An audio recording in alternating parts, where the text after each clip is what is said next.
I just finished lunch with the president and the vice president, and we basically talked about two things. We talked about Irma, and we talked about Puerto Rico. So first, with regard to Irma, our state has come back strong. We have our power back. People are back in business.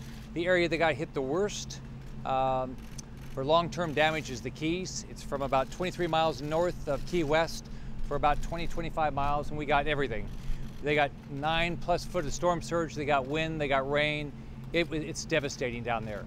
And so it's very important that the federal government... Yesterday I visited with Governor Rosello and did a tour of Puerto Rico.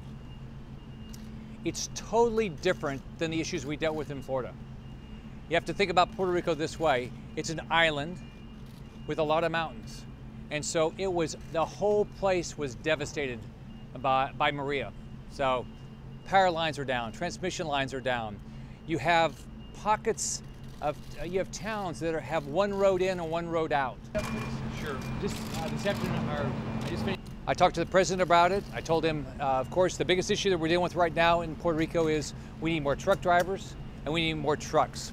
We've got to get everything out of the port, whether it's the fuel, the water, but the biggest thing is the fuel. The president and the vice president, and we basically talked. They're asking for a lot of police resources, which we are logical support for that because we have a lot of Spanish-speaking law enforcement, and we're close, so I'm sure we'll be helping there.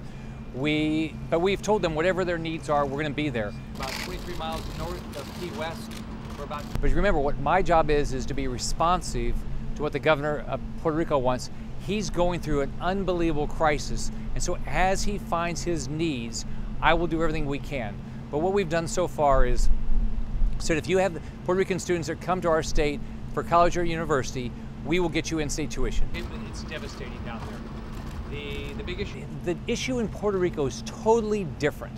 I mean, you have the unbelievable isolation. So like I think I had something like 60,000 people doing power restoration.